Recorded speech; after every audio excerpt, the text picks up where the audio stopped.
Not. Oh, there we go. Hey, how are you? Hey, Annie, I'm good. How are you?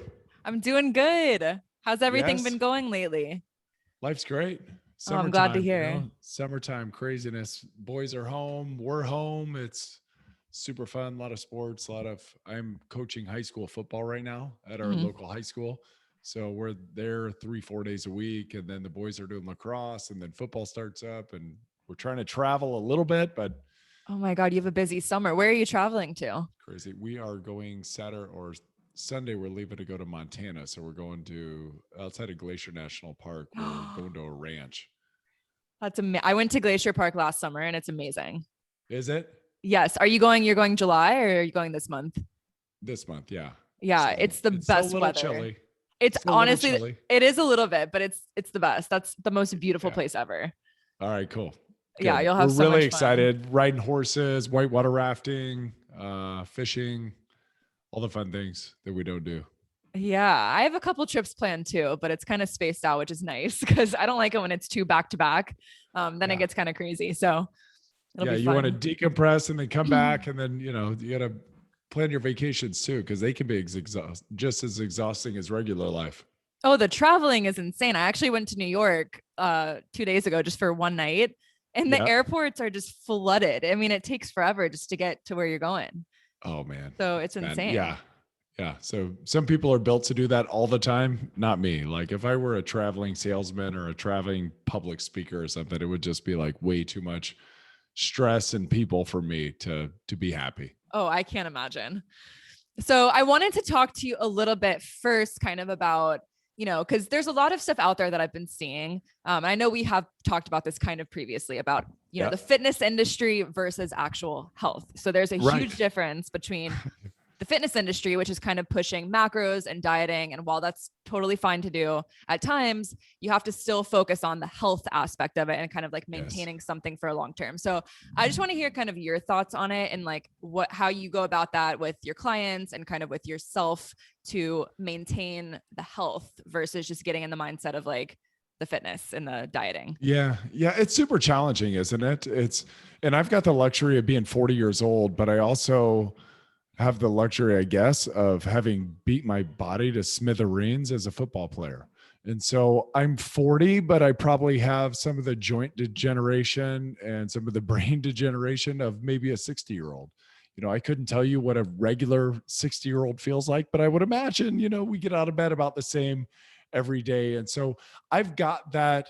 It's a blessing and it's a curse because it's given me so much life. It's probably robbed me of a little bit, but that is the balance between health and performance, right? And Mm-hmm. so, or health and fitness. So there is always a trade off.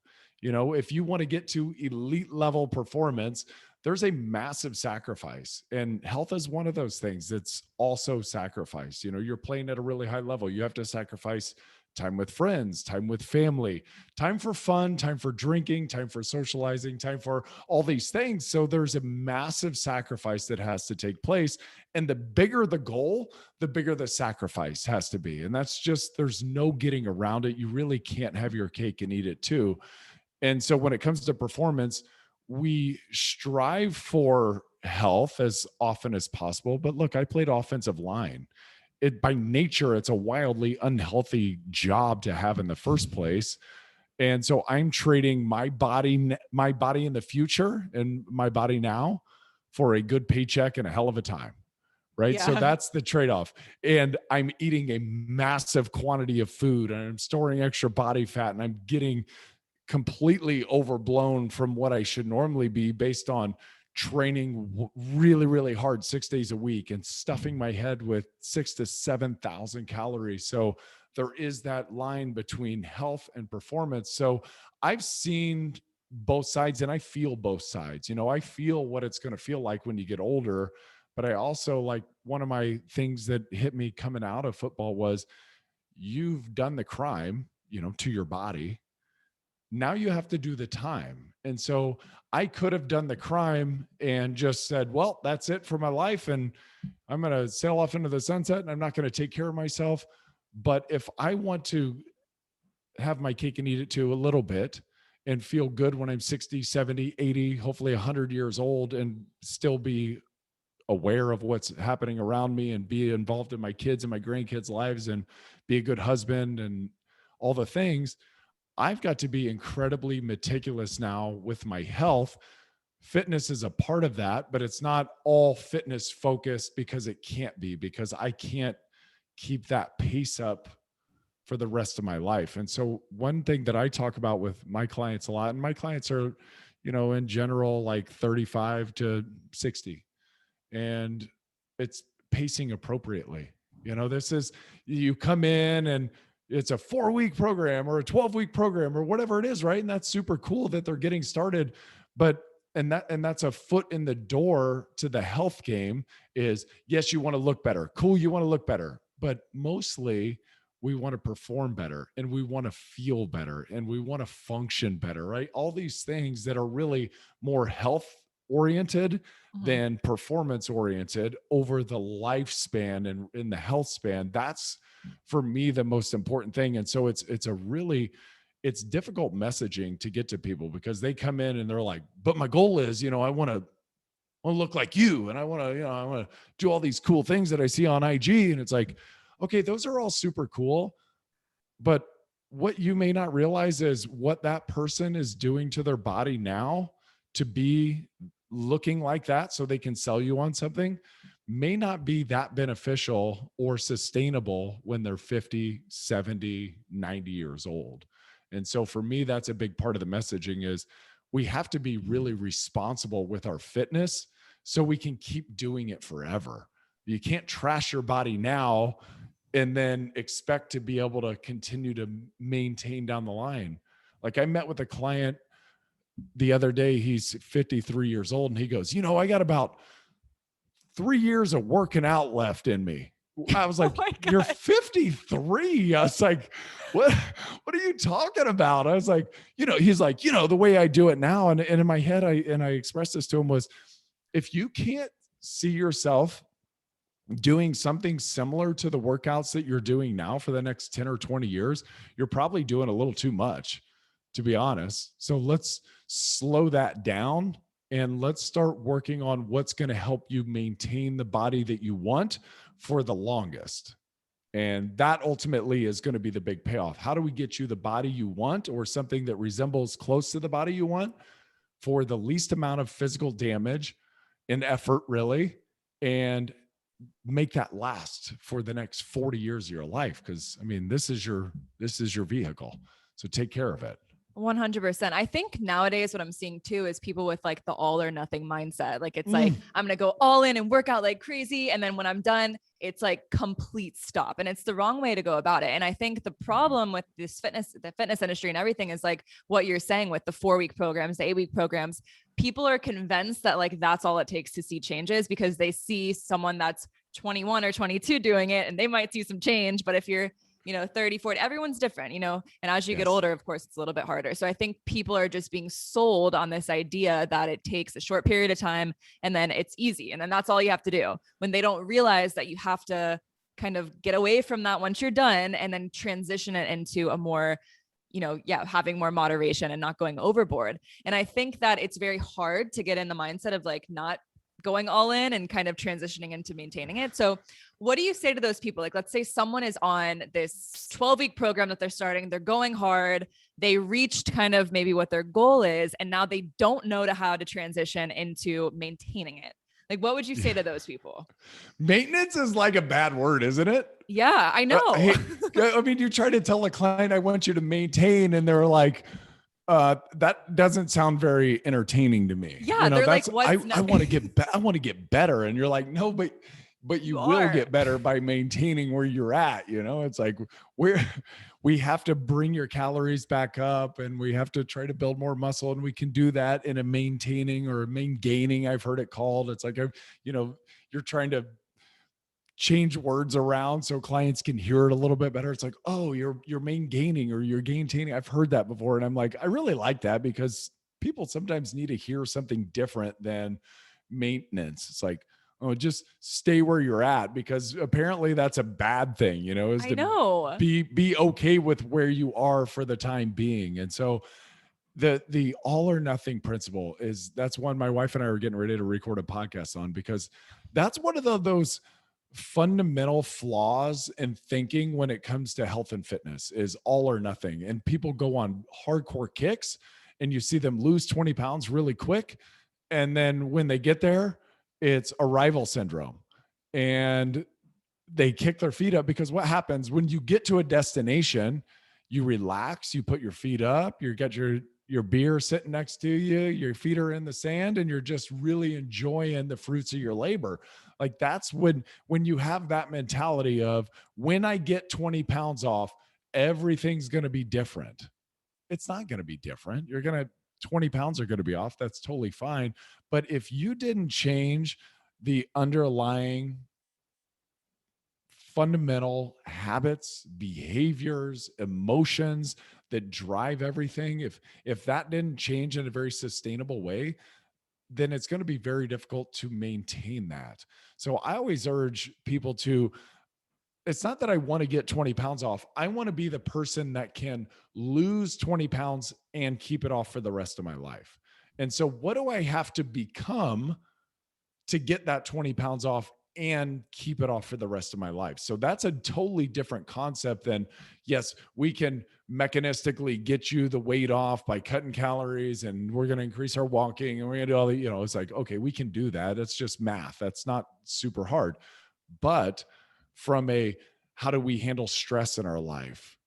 That's a big part of it. Are we getting the sleep that's going to provide us the foundation for great hormones, that's going to help us tolerate and improve the food that we're bringing into our body? And it's going to help us with our stickability, when it comes to our workouts and all of those things. So it's like, we got to get our sleep, we got to get our sun, we got to get our steps, we got to de-stress somehow. So if you haven't corrected all of those things in that real short period that you took 12 pounds off or 20 pounds off or whatever, it's going to come back on. There's no doubt about it. If these didn't become automatic, autopilot type decisions that you're making in your life, where you actually have to choose to do something a little less than optimal. And I hate this, like, bad or unhealthy. It's like, I'm trying to get away from those words too, because those are one of those things, like all or nothing principle. What happens when it's,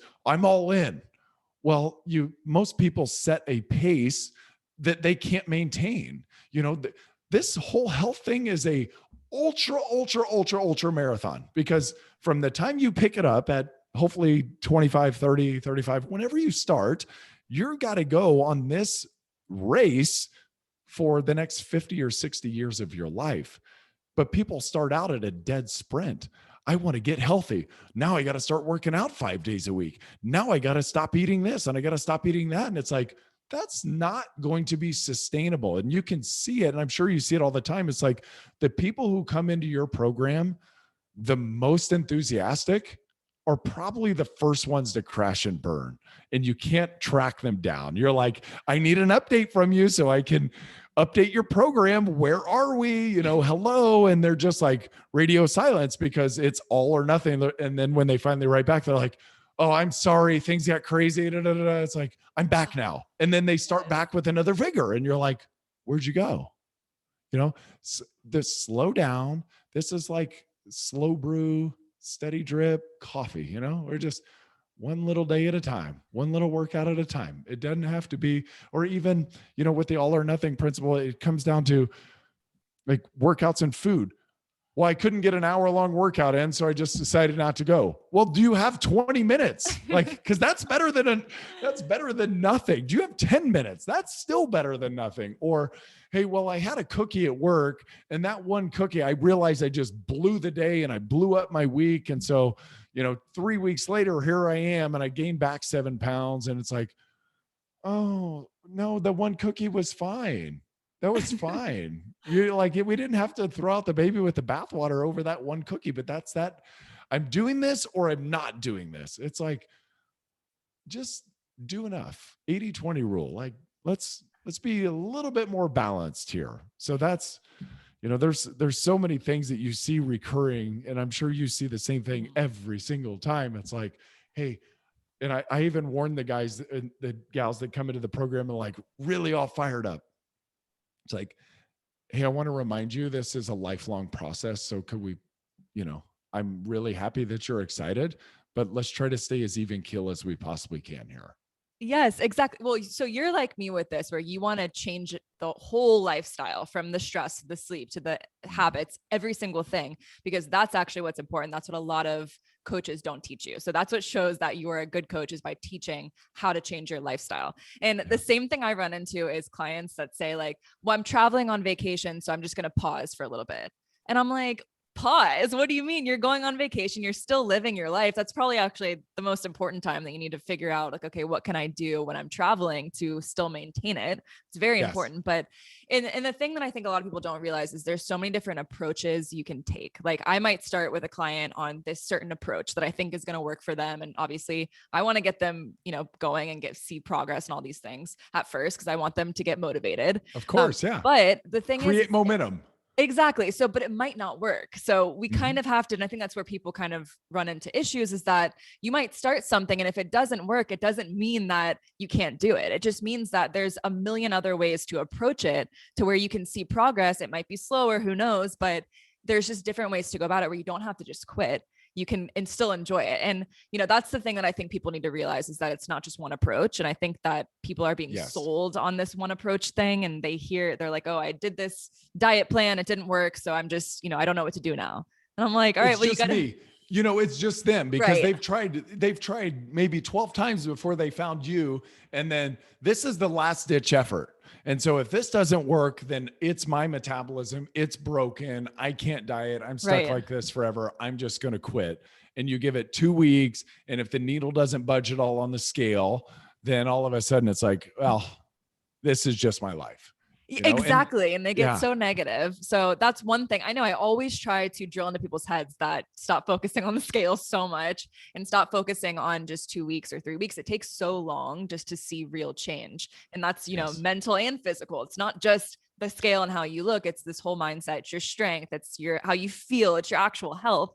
It's not just your weight. So, I always try to explain that. And I think the other issue that people run into, and you can definitely relate to this, is that people might be going so hard at their program, like their training, that they're not enjoying it, and they're doing too much, and that they're not enjoying, to when it's done, they don't want to continue because they'd never enjoyed it in the first place. When there's so many other ways you can work out. There's like yoga, like you do yoga, there's strength training, there's swimming, there's all these different things that you can try, that you don't just have to do the thing that got you results in the first place. And I think that you can relate to this. So what do you think about that? If someone did not like what they were doing, and then once their program's done, even if they saw results, they just don't want to go back to that because it was just too much. Yeah. I try to hit things off at the very beginning with like super open communication. So I'm like, our success is going to come down to our communication level. So I have no idea if you're enjoying or not enjoying the program if you don't tell me. So first thing, when I give you your program, I need you to look it over, and I need you to say, this is something I can or can't handle. Because number one, are you going to do it? Number two, are you going to like doing it? Right. So if you can't do it, well, we're way off. If you don't like doing it, then we're still off. And so we need to find something that you will do and you will comply with. And hopefully over time you will enjoy. And so there's that fine balance between, look, I know you need this if you want what you say you want. So we need to be sure that you want this, right? Like, just like we said at the top, there's plenty of sacrifice that has to be made. So there does have to be discomfort. It can't all be sunshine and rainbows. There will be a little discomfort. My goal is hopefully you start enjoying some of that discomfort and taking pride in a little bit of that discomfort, because that's going to end up getting us the results. But I always start with this. We're not going to hit a grand slam with our leadoff batter. And that's exactly what this start to the program is. It's a leadoff batter. This is my most educated guess on what's going to get you some results. We have to see how it's going to go. So in 2 weeks, we'll know kind of where we're at. If you are, sticking to your calories, hitting your macro targets, and eating the foods that we recommend, we're going to know if what you're doing is enough or not enough. We're going to know if you're having too many calories or not. And so we can see all that, right? It's like you can see it when somebody loses 2.2 pounds. You can really easily go, how accurate have you been with your calorie intake? And then you can get an assessment based on what their burn is. You're like, oh, so I know you're burning Yes. 3,100 calories a day. It's not like, it's not super deep math or anything, but you can see that on the other end. Or you can say, hey, look, I've got you at a reasonable amount of calories. Are you sure?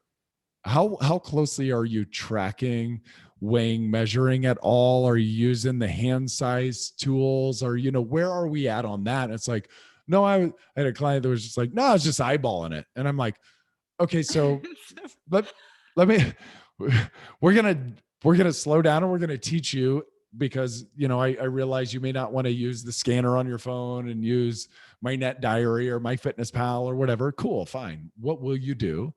Okay, so will you use this hand size guide? And so we can just use like 2 palms, 2 cupped hands, a thumb for, like a precision nutrition model. Yeah. Like, will you do that? All right, cool. You'll do that. And now look, all of a sudden the needle's moving in the direction that they want. And then I'm super careful, and I've learned to be super careful with celebrating weight loss because, right, because at one point, they're not going to be losing weight, and you're going to be like, hey, that's okay. Look at the changes. I'm looking at your progress photos. Look at your musculature. It's looking so good. But you were also like, you're doing everything right when they're losing weight. You're like, you're on point. It's like, we've all done this. And then eventually you're like, but on the other end of that, what message are they receiving? They're like, oh, it's all about weight loss. And then when they don't have a perceived win, then it's all about performance and all about, when in reality, it's like, oh, cool. So what do you think led to that? And just put everything back onto them so they have a moment to be self-reflective of, why did I lose the weight in the first place? What was it that lined up in my week to allow me to, whatever. I went grocery shopping on Sunday and I planned my meals out. No kidding. That works. Yeah, it does. Right. It's like, oh, I got a little loosey goosey. I went to Vegas. It's like, okay, cool. So we're allowing them moments to target their behaviors and their emotions and maybe stressors at work or in relationships or with their kids or whatever, right? It's like there's a million different things.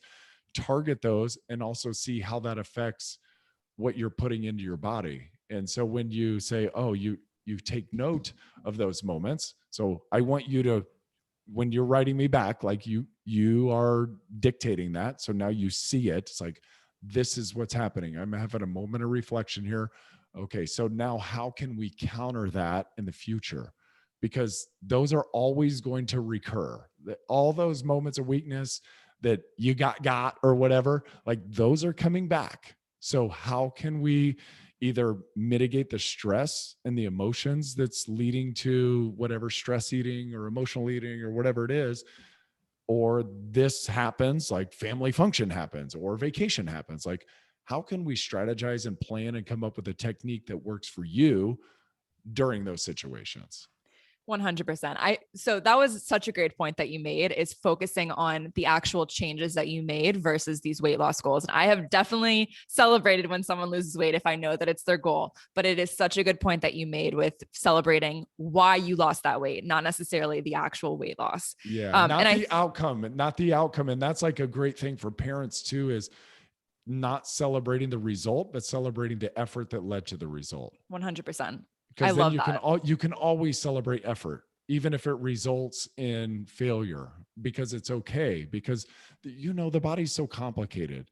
Like nobody's ever sure exactly why things don't work out the way they do. It's like, how'd you sleep? Did you have a little bit to drink that night? What's your cortisol levels like? Are you carrying water around because you had salt? It's like, women have crazy hormones that affect everything. And it's like, depending on the week, they're going to be 3 pounds up. Exactly. It's like 100%. We're not going to pass judgment on the weight itself, because there's a range there where there's a natural fluctuation. It's like, are you carrying excess waste in your stomach? Maybe you just need to go to the bathroom and you timed your weigh-in wrong. Maybe it was the wrong, such a good point. Like the wrong time of the month. It's like, we don't know. There's a lot of things that factor in, but it's so true. How were your habits and behaviors during the course of the week or the 2 weeks or that month that took us to where we're at now. 100%. That's what it's all about. It's not really necessary because the results will come if you're sticking to this like new lifestyle, whether it comes quick or not, it will come in a variety of ways, you know? So Yeah. it's not just one thing. And that's what I think, you know, you're pointing out right now is that it's not just one thing. And going back to the whole macro thing is I think so something that I've come across with some of my clients is that people are like, I can't do macros. I can't do that type of diet. And I'm like, it's not a diet. And I think people are not realizing what macros are, is that it's actually the most scientific way for us to really know exactly what they're putting in their bodies. So it's not a diet that you're following. It's just for us to be able to adjust and for us to know like, okay, you're good doing this, you know, you're doing good on these amount of calories, or you're feeling good on these amount of calories. Maybe we can adjust it slightly or adjust your carbs if you're low on energy, whatever it is. So it's these adjustments that are kind of like the most science-based way of helping you get to your goal, whether it's, you know, increasing or decreasing. We don't know that yet. But so what do you tell people about, because I don't know if you've come across that with people not wanting to do the macros or not wanting to measure or wondering why they have to do that. So what would you say to those people? Yeah, I guess with those people, what I'll start with is like, I always like to give them information first. So, because people come in from all different points and all different nutritional education ends of the spectrum, right? So you got people who are pretty well advanced, who've been tracking for a while. It's like, Nick, I don't need your information on what protein does in the body. I don't need to know what carbohydrates do in the body. I don't need, like, got it. I've read a ton. We're good. We're all set. Okay, just assign me my macros and I'll stick with it. You have other people who are just so confused by the messaging that they hear in society that they don't know where to start. They don't know what they can eat or what they can't. Just tell me what to eat. And it's like, okay. And there's an education process that has to take place there. So here's what carbohydrate, and mostly it comes down to carbohydrates, right? It's like people are like so afraid of carbohydrates because they've been told that it's going to put fat on them. Well, people, it's not going to put fat on you if you don't overflow your system with it and bog it down with too much. You've got a storage capacity in your muscles and in your liver that can handle the carbohydrates, but don't spill that cup over, because then it does and is going to store as fat if you have too many calories for the day. So if you live in a hypercaloric state, meaning you're taking in more calories than you're burning, then yes, too many carbohydrates could be bad. But you've got endurance athletes who are taking in a ridiculous amount of carbohydrates, 1,000 grams of carbs a day. Yeah. And because they need it. Their body's just burning. I got the chance to talk to the Colts director of performance. Rusty Jones is his name. And I got to sit in his office for like 3 or 4 hours. It was super awesome. And one thing that he said to me, which just was like, people would have their heads explode if they heard him say this in person. He said, we're not good enough at eating cereal. We're not a good enough cereal eating team. He wants it as like, Rusty, what's the best kind of cereal? Cinnamon Toast Crunch. It's got because he goes, these guys are glycogen burning machines. He goes, trust me, Nick, we don't even assign fats to their diet because they're going to get it. I think it was like roughly 20% in a lot of the guys' diets. He goes, we don't even have it on the shelves here at the facility because when they go have fun food outside of here, that's exactly what they're going to get. You know, they're going to have food with plenty of fats and saturated fats in it. All the processed foods has some sort of fat in it. That's why it's so daggone tasty. You know, it's like they're going to get it, but he's a protein and a carbohydrate guy. And their team is so incredibly focused on body fat percentage. I've never been around a program that was that focused on body fat percentage. And they had it dialed for every single position. Here's your range. You have to be in this range or you're not even one of our guys. Like we're not even going to look at you if you're out of the acceptable body composition range for your position, because what it tells him is your discipline's not going to be good. Your work ethic may not be good, and you're likely to get injured. So you're carrying around too much fat for your lean mass. So you're not going to per size produce enough force. So they're super focused on the numbers and they track literally everything. And it was super amazing to hear that. So I share that only because people always like to compare their diets to the elite And 100%. okay, so we had to roll our eyes a little bit because, like, hey, you're not burning near the calories that a professional athlete is burning on a daily basis. One, with the amount that they have to think and work, they're just burning through calories and energy. And then the way that they work out and train and practice, it's just in games, like I would lose 10 pounds a game. I would just Nuh-uh. melt through water and sugar. I'm telling you, it's just like I would come back and I would look Okay. like somebody popped a balloon after every single game. Wow. And then I'd have to work all week to get my size back and get my fluids replenished. And Oh my like, God. I just felt like a dish rag sitting on the airplane, swimming in my suit, just sitting there like, man, I felt so weak after games, but it was like, you're just burning calories. It's 3.5 hours of ditch digging at a real high pace. So it's crazy the amount of work you have to do. But back to like general population, people are so scared of carbohydrates that they're going all protein, all fat, and they're going keto because their friend told them it worked and some book told them it worked, and ultra marathoners are doing it, which is definitely up for debate. But I think what people don't realize is if you're start a new program, say you're working out pretty hard, fairly intense, if you don't have any carbohydrates on board, your body's going to make sugar to be able to burn. So it's going to start burning your muscle. So it's going to start pulling from muscle through gluconeogenesis, and it's going to eat your muscle to produce the energy that it needs to keep moving. It's just a survival mechanism. It's not like a biohack or anything like that. The body's got so many ways to be able to survive and give you what it needs at the time, so you can run away from the bear, or you can go catch the deer, or you can do whatever you need to do. Like, as a human survival instinct, it has this ability to be able to do it. And so people eliminate their carbohydrates, and now they're all fat and protein. They feel like crap during their workouts, and they don't really know why. They're like, oh, I just maybe not eating enough, and this is just a price I have to pay. Now their muscles are deteriorating in the middle of their workout, which is so counterproductive to what we're trying to do. And then they don't feel good, and they lose storage capacity for future carbohydrates that they're no doubt going to bring back into their life when they want to incorporate some. So muscles are where we store our carbohydrates. Our muscles and our liver, we store our carbohydrates in there. So if we're losing muscle, now we're really compounding the problem, because when you do bring carbohydrates back in, one, your carbohydrate sensitivity has increased. Sometimes science would say up to tenfold. So Wow. you're really gonna absorb those carbohydrates because, hey, the body hadn't had them in a while. It wants them. It's thirsty. It's like, give me those carbohydrates. So it's when you give it to them, and you're not gonna stay low fat, low carb your whole life. It's gonna suck those carbohydrates right up, and then you don't have as much storage capacity as you used to. So where does it store it? Body fat. Exactly. So now we've got this issue, and without the muscle, you're not naturally burning as many calories on a daily basis, because fat doesn't burn calories. Fat is burned.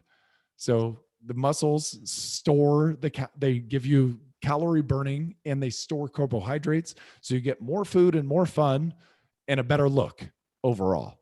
So, back to the question. Sorry. Where do I start?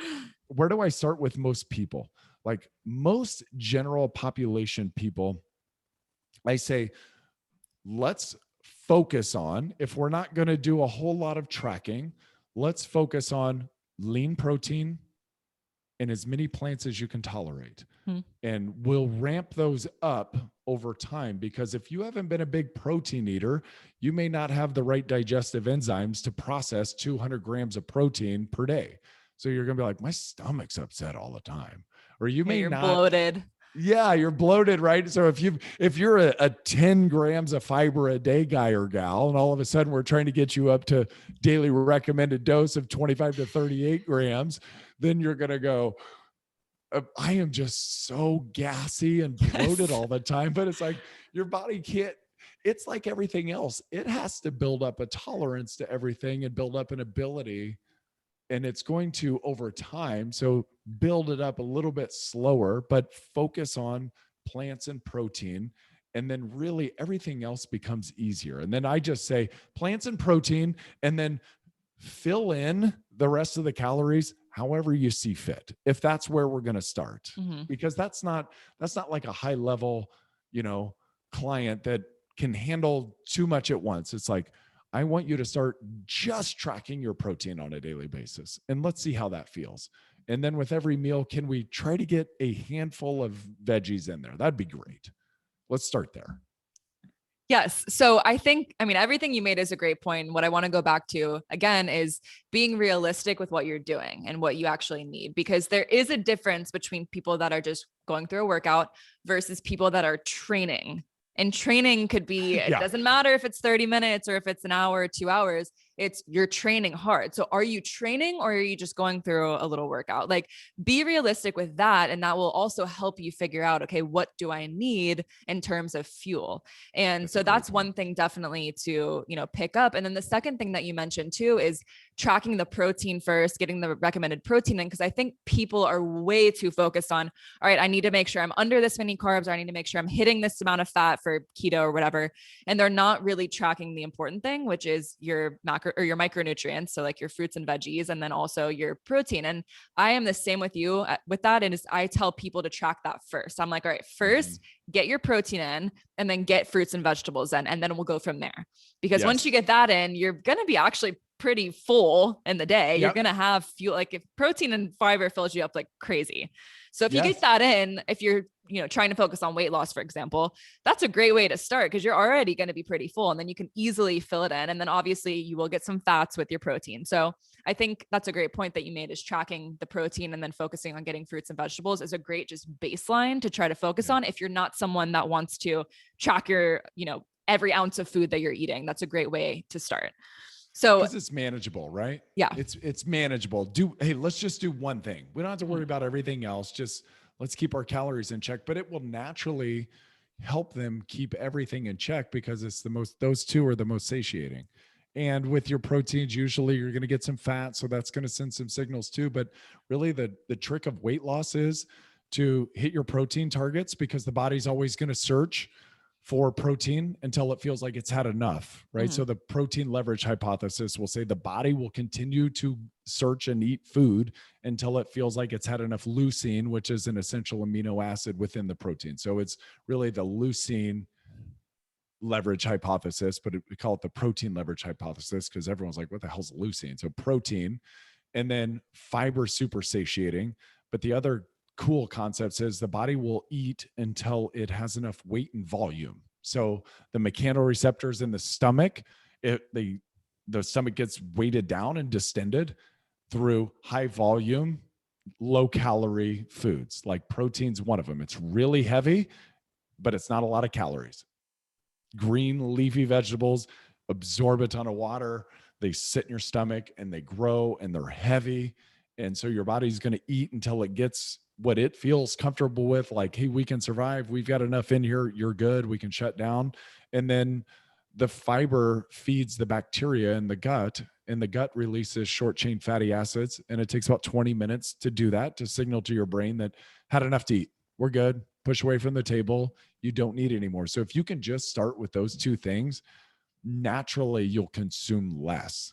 And so you may not even, some people may not even have to start keeping track of everything else if they just track protein and put the protein and the plants first in their meals, and leave the things that are a little higher in calories and lower in weight and less nutrients, leave those for the back end of the meal. You may not want any. Like, that's one thing I tell them. It's like, hey, I'm going to a Mexican restaurant. What do I do? I'm like, start with a fajita and a salad. Yes, fajitas. Start with fajitas. Like, great. It's awesome. Like, and no, that's the thing. Like, you go to a Mexican restaurant, mostly people don't want to be embarrassed of what they're doing when they go out, right? It's like, I'm going to a Mexican restaurant. Nobody wants to look like the psycho health person. It's like, let me get some fajitas. This sizzling plate comes out. You're having fun, right? Like, wow, that person's fun.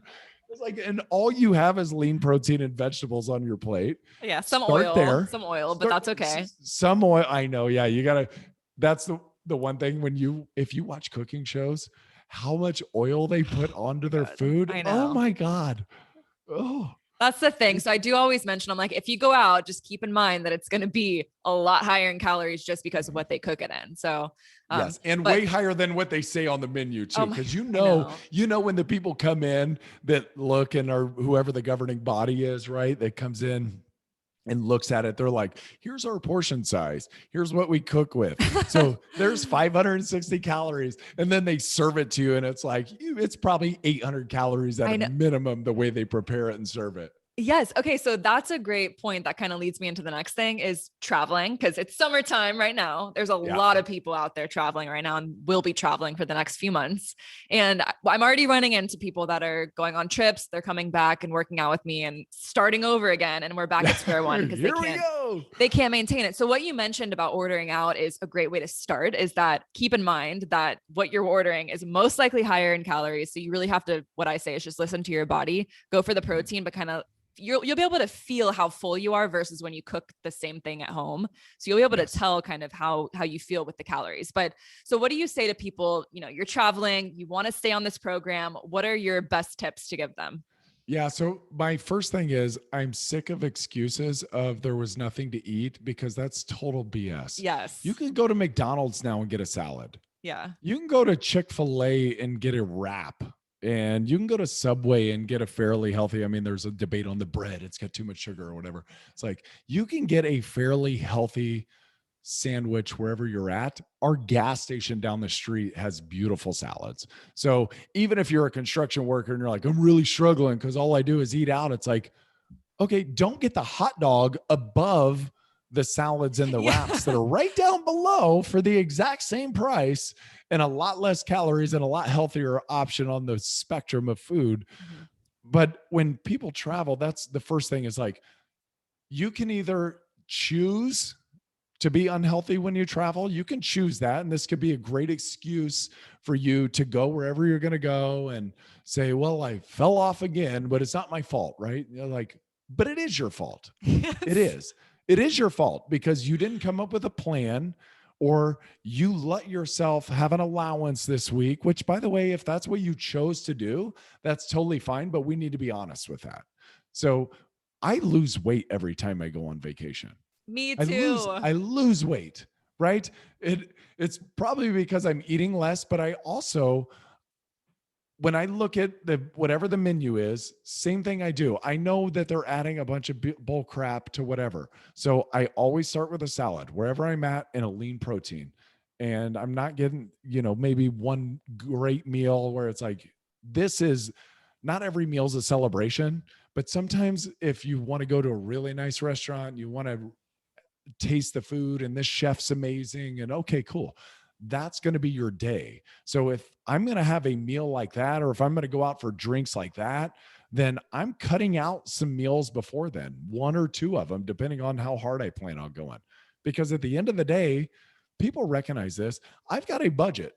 And if I stay within the budget, I'm good. If I overspend my budget, well, then I'm screwed. So you've got a budget. You can allocate it however you choose to. Now, I think that's a very short-term deal, right? It's like people I had a buddy go to Vegas or go to Cabo.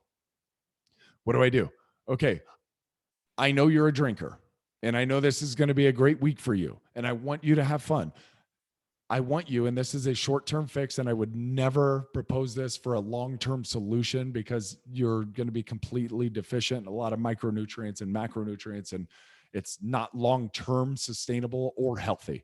However, if we're going on a trip, I want you to have plants and protein, and you can sub in your alcohol for the carbs and the fat, and we'll leave it at that, right? And it is not a healthy option, but if we're going to keep you at a body weight, I mean, drinking's not a healthy option anyway. So we're already choosing that. So let's not compound the effect by coming back 7 pounds heavier. Let's just plants and protein and your alcohol. Yes. And that's what you're going to get this week. And people that's a trade-off that you have to be willing to make if that's what you want to do. Mm-hmm. And you want to keep your weight down. Or I also say you cannot work out a bad diet over the long haul, but you may be able to better direct the nutrients that you're going to give it on a crazy fun night out if you get a really hard workout in right before you go, or you wake up the next morning and you get a banger in, then you're going to be able to use that surplus of nutrients that you've provided it. You can't keep that pace up. And I think as people get older, they really start to figure that out. It's like, I cannot work out the bad diet. We just like, as we're older, we sit more, we don't fidget as much. We just like, we don't burn as many calories as kids do. So we can't do it. And they figure that out. But in short bursts, I think both of those are viable options. And then for me, like traveling as a family, we always have a kitchen. And mostly it's a money saving measure, because if you're eating at the resort or eating out for every meal, you're wasting a ridiculous amount of extra money and extra time on at least breakfast and lunch every day. You've spent now 4 hours sitting at restaurants, and I have zero interest in that. Like if I'm going to a place, it's not necessarily to see their best diner. Like I want to see what the place has to offer, like as a whole. Like let's put that to use, not the restaurants. Exactly. Yeah. See, I can't stand when the vacation is based around food and drink 24/7, because that's really not the best way to go about it regardless. But yes, what you mentioned with kind of saving the calories, as far as weight loss goes and even maintenance, that's a great way to do it. And even like, this is the thing too, is I think us telling these tips, it's not just focused on weight loss and maintenance. Even if you're trying to build muscle, you still have to have some sort of structure. So I think that's something to mention, is that I think people think when they're trying to build muscle, it's very different, when it's not. It's the similar thing as maintaining and weight loss. It's just your calories are higher. Maybe you have more flexibility, but that's it. So I do think that's a great way to put it, is to kind of like save your calories if you're on vacation. And then the other thing too is, don't go out to eat as much. I always try to either make something or order something very similar to what I would make at home. Like, I'll go to Starbucks and get like the reduced fat turkey bacon sandwich with an apple or banana or something to get some fruits in. Lunch, I'll have a salad with chicken or whatever. And then dinner might have some form of carbs or something. But if you can kind of base it off of what you usually eat, then you'll be able to kind of stick to it more. And then I think the workout side of it, the activity, I mean, for me personally, probably for you too, you're more active on vacation because you're trying to do things and walk around. So I feel like you if want to you're experience good, the place physically. Yeah. So if you're good on your food, I think you don't have to worry too much about the exercise, because you know that you'll be pretty active if you are on a vacation, that you're kind of moving around and exploring. Yes. So, but I don't know about you. Do you try to get your regular workouts in when you're on vacation? No. It depends. I mean, if we're staying at a hotel or we happen to be at one, then usually they have a good gym. And for whatever reason, I really happen to enjoy a hotel gym, just because it's a different type of deal and new challenges, and you can go be creative down there. But if not, it's not a big deal for me. I focus on mobility. I do a lot of body weight stuff, and I just kind of like, I'll be the weirdo that just drops down in the park and does push-ups, or like I see a tree branch and I'm doing pull-ups. But we go for walks as a family every morning. And so I think naturally, like if you have an active mindset about you when you're on vacation, rather than just, hey, I'm going to sit in the chair at the beach and I'm going to read a book. Well, I don't know if you're going to be burning many calories, but like normally for me, I try to get about 10, 12,000 steps a day in.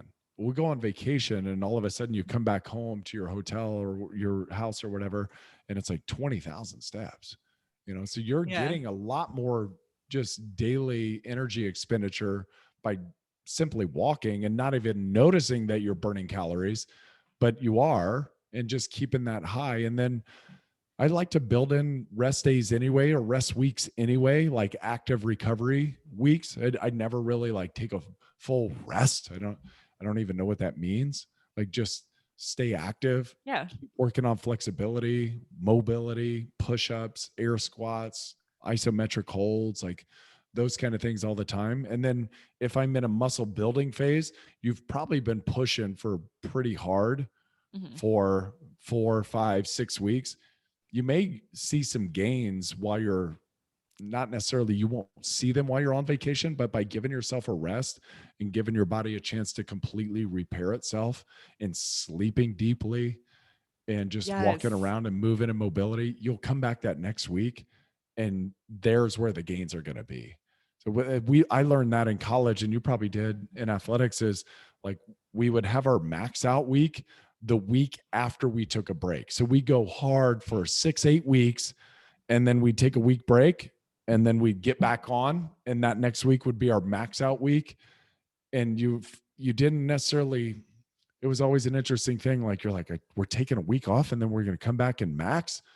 And then when you did, bam, it's like, holy crap, I'm fresh. These muscles are firing, and got some ridiculous numbers out of a week off, rather than pushing hard and grinding and not have anything in the tank. You just like, you completely restore. And then all of a sudden, so a bunch of different ways, but yeah, that's just keep moving. I like, in general, that's what I want people to know is you can keep moving, you can sustain this. And I think those week breaks can be super beneficial for somebody's trust and confidence in themselves. If they treat the week properly, that, hey, I'm on a program, but I can also sustain this for the rest of my life when I'm not on the program, because look, I went on a vacation and I gained no weight, or I came back and I lost 2 weight. And I always challenge my clients with like, sometimes when I go on vacation, I lose weight. I just tell them about me. And I'm not saying it's like, I'm not saying it's what you're going to do, but I'm like, it is possible. And they come back and they didn't gain any weight. And they're like, Nick, I didn't gain any weight. And I'm like, you did it. You managed yourself because you went in and you reframed your vacation, not for a free for all, but for relaxing, recharging, unplugging. So when you come back to life now, we can continue to make progress instead of having to make up for ground that we lost. Yeah. And that's something that I tell my clients too, is that when you're on vacation, you really don't think of it as a food and drink fest. Think of it as you're going to explore a new place. You're on vacation so you can relax and sleep a little bit more and recover. And you can do these activities that you couldn't do at home. So focus on the vacation and not the food and drink that you could probably get when you're at home anyways. Unless you're going to, of course, like Italy or something, enjoy some of that stuff. But if it's something that you can get to eat while you're home, there's no reason to go overboard on it. And if you are training hard, like what you said, like there's definitely different categories of people. Like there's people that are training very hard. They're on a program. You really might need that rest and just train hard before and after your vacation. Don't feel like you're starting over. If you're someone that is just following a regular workout schedule, then I think like what you mentioned is focusing on the week and thinking about, what did I do this week? What can I do this week to make sure that I'm still kind of being active at least 4 days a week, focus on the week instead of just like being on the specific plan that you do when you're at home. So I think those are all great points to be able to stay active. And then we kind of talked about the food part, which is definitely, the biggest thing when you're on vacation too. Yeah. Yeah. And I love sending them off on their own for a week, right? Just to let them, it's like trying out the real world by yourself. Like there's no program. Go see how you do. Here's some guidelines, but it's like, it's a rite of passage almost for them. And then when they come back, it's like, I can do it. And it's just such a good trust builder. Mm-hmm. And I think for just general, like mental health and psyche and all that, when you shorten the race that they're in into intervals. So if we said it's the ultra marathon, that can be really daunting for people. It's like, give me 4 weeks. And your intensity will pick up in those 4 or 6 weeks. It's like, I normally do 6 weeks with most people. It's like 6 weeks. You can focus hard for 6 weeks, and then you get a week off. Now I'm not going to tell you at the beginning of the 6 weeks what I want that week off to look like.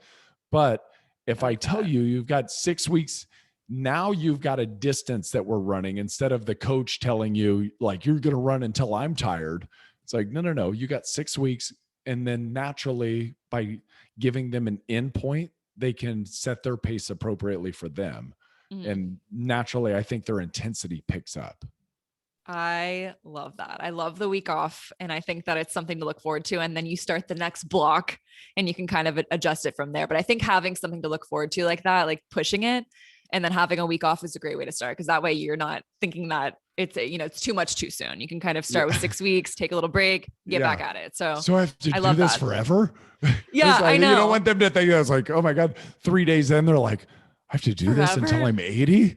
I know. No, so I love all these tips. I love all these tips you pointed out. Focusing on the long term and maintaining it is a great place to start. And putting yourself in these situations where you have to be more flexible, like on vacation, is actually a great thing to do to learn this whole maintenance thing. So thank you so much for sitting down with me. I appreciate it. And where's your Awesome. next trip? You have a trip coming up? We're going to Montana. We're going to a ranch. After that, you said you're going somewhere. We're going to go back so we lived in San Diego for 16 years. So we're going back out there to visit some old friends. Cool. And I have one concert on my bucket list of concerts. The Red Hot Chili Peppers are playing at the Padres baseball stadium, Petco Park. So, oh my God, that's going to be amazing. Yeah, super cool. All right. So you'll have some times where you got to maintain and be flexible as well. And same for me. We'll be fine. We'll be fine. Yes. Yeah. Well, I appreciate it so much. These are awesome tips. And I think it'll really help people kind of, navigate through the summer and through their process of, dieting or maintaining or whatever it is. Hey, good luck, people. Remember it. Like Annie said at the top, it's not all or nothing. Yes. 80-20 rule, 80-20 rule, sustainability, long haul. You're good. Couldn't agree more. All right, Annie. All right. Thank you. Thank you so much. Okay. I'll pause it. Awesome.